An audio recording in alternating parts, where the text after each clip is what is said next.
So my friends and I saw Suicide Squad. It wasn't a good experience at all. I saw those recuts. I could tell when the reshoots happened. I just didn't like how everybody ate it up, you know? We're putting on the screen the stuff you like, but it's not about that. They go into the city, they fight stuff. Just because you mention and you put on the screen Harley Quinn and you give her original costume for like 2 seconds, then don't expect me to go, oh my god, I'm having an orgasm or whatever. Do not bring that freaking doctor back to life and have her get married to Captain Flag or whatever his name was, because that was freaking cheesy as all hell. But actually, I think DC Comics are a lot more complex and a lot better and a lot more enjoyable than Marvel Comics, which is why I want the movies to be good. And take out that stupid unicorn. That was a direct throw to Deadpool. It had a lot of potential, but it didn't deliver. It starts off pretty much like the actual movie. You see all the logos, sync copy or whatever. I don't know what logos there were. You see Warner Bros. You see all the logos. It starts like that, but it starts to the song "I Started a Joke" by the Bee Gees. There's a song playing in the background, and it fades in. The first thing you see is a man hung. He's got a rope around his neck, so the body is hanging, and it keeps zooming out. And you start seeing the room, right? And then you see there's a bunch of dead bodies on the floor, and there's alarms. You can see the blinking lights, but you can barely hear the alarms. You just hear the music, and you keep zooming out, and you start noticing that it's like a prison riot. Keep zooming out, and then it starts to pan to the side. Keeps moving, and you see there's a lady, and she's fighting against two big dudes. You realize that they're actually prisoners of that place. They're trying to get her on the table. She's fighting, but the guys overpower her. They put her on the table, and then you see the Joker walk in the scene. He's laughing like in the movie, and then you realize that the lady that's strapped on the table is actually Dr. Harley Quinzel, and she's like, "Are you gonna kill me, Mr. J?" And then he's like, "Oh, I'm not gonna kill you. I'm just gonna hurt you really, really bad." Like in the movie, it could be the same dialogue. It's just not John Cuddy. And then he starts to torture her. He starts to electrocute her. And she screams, and when she screams, you see the title, you see Suicide Squad, you see a wide shot of the room, you see the title. And then what happens next is a sequence of how Harley Quinn lost her mind. You see a bunch of different things that Joker does to her. I'm basing my intro on The Killing Joke, where the Joker states that you just need one bad day to turn into insanity. So that's what happens in that sequence. Dr. Harley Quinzel, she's losing her mind, and you see her through the process. He pretty much does to Harley what the Joker does to Commissioner Gordon in The Killing Joke.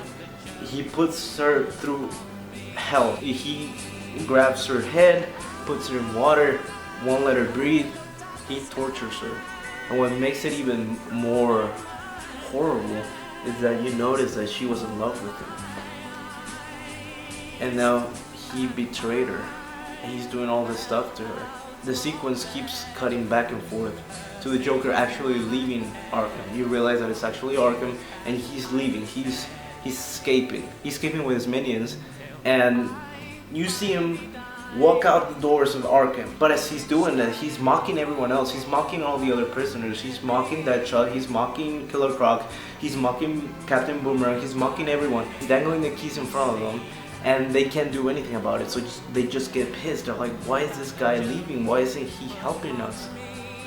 And it's all in slow motion. I was thinking about the style of Zack Snyder and how it's actually pretty beautiful if he uses it right, like in Watchmen. In the end of the title sequence, you see the Joker getting Dr. Harley Quinzel. He puts a straitjacket around her, and he dumps her in a cell. Before he leaves her, he kisses her. And Dr. Harley Quinzel doesn't know what to think anymore. He closes the door and leaves. we stay with Harley and Quinzel,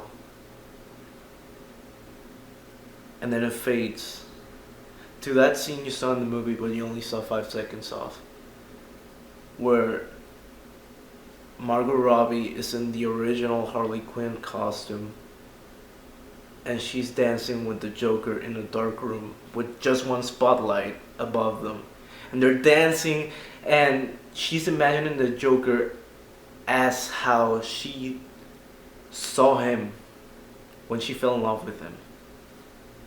She sees a really interesting, conflicted, yet good person.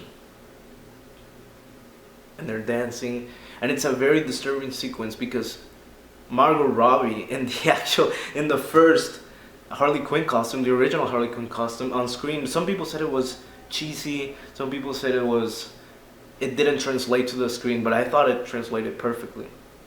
Yeah, it was a little bit silly, but it was also pretty disturbing. It wasn't badass like her actual costume in the movie, but it was pretty unsettling. It showed her insanity, and that's what I want to show here. I don't want to show the Suicide Squad as a bunch of badasses that kick ass and make jokes and all that. I want to show that they're all broken and crazy, that they're all insane, and they're being manipulated by Amanda Waller. So she has that fantasy, and that's where you realize that she has lost it. She's finally insane. She's finally crazy. Why? Because she decides to ignore reality and focus on what she thinks the Joker is. She takes that lie to heart because the reality is too painful to bear.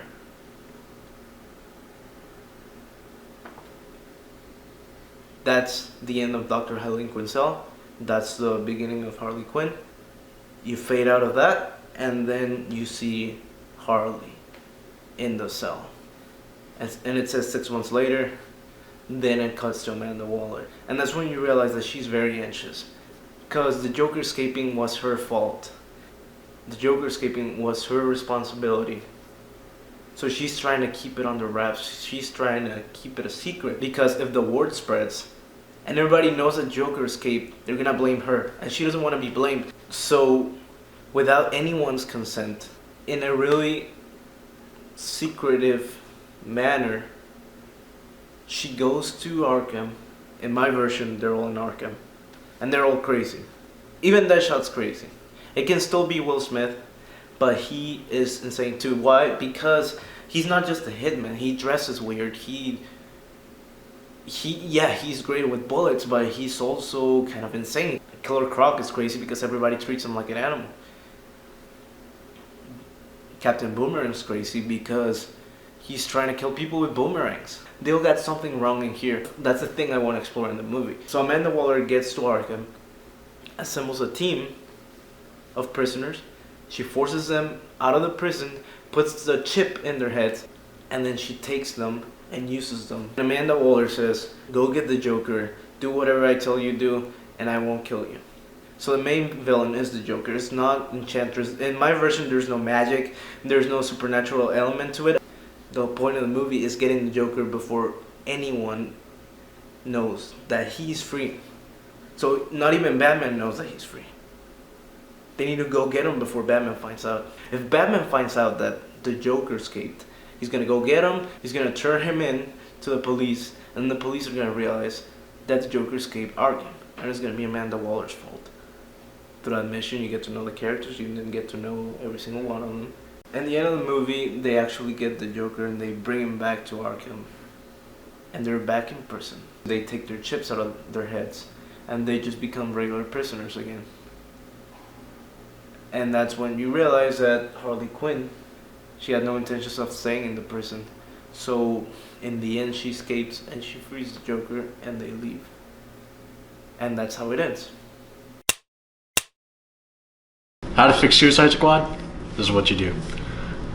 First, you make a movie only about, either a movie about Harley Quinn and Will Smith, or a movie about the black lady who's in charge of Suicide Squad. She's going to wrangle up all the members of Suicide Squad, so that way you get more backstory and you care more about the characters. Because that was a big problem with Suicide Squad, was there's like hardly any backstory to any of the characters. And then you start Suicide Squad. The first movie ends with them like all going to jail. The second movie begins. The real Suicide Squad movie begins the way this Suicide Squad movie began, when she was at the dinner table eating steak and like making her point while chewing. But the villain is not the Enchantress, and if it is the Enchantress, not a hot Enchantress. Oh, come on. That was one of the things I actually liked. It made it cheesy. The hot Enchantress made it cheesy. If the villain is Enchantress, it's the black, shroudy, mystical Enchantress that like looked cool. And if she is the villain, set her up to be the villain more than just like, she's in my pocket. Oh no, she's not in my pocket anymore. Because that's pretty lame. But Bizarro comes in and is like destroying the city or whatever, Metropolitan or whatever the city was called. Metropolis. Suicide Squad gets called in, and then they go in. The chopper gets knocked down, but they explain what actually knocked the chopper down, because who knows what knocked the chopper down in the real Suicide Squad movie. They didn't really touch on that. They face the first wave of goons like in any other movie, but these goons don't look stupid. They look like actual humans instead of like fake CGI blob monsters. No, but then they have to make it R. If they make Suicide Squad rated R, step number 1. And then step 2 is everything I've said thus far. Right? And then Will Smith does this thing, he shoots people. Harley Quinn is actually useful. Actually, before they go into the city, they're in the prison, and you actually like El Diablo is like does his spiel before they go into the battle about him killing his family, whatever. That's already known. We don't have to go into that once they're in the city. If the Enchantress is the villain and they kill her at the end of the movie, make sure she stays dead. The Joker's only in flashback scenes. The Joker will be summed up in the first movie. That's when all the Joker stuff will happen. And this movie will just be flashbacks to like help build Harley Quinn's character just a little bit more. But we don't need the Joker that much. And then the movie ends. So I really like Suicide Squad. I don't think we should change anything. We good?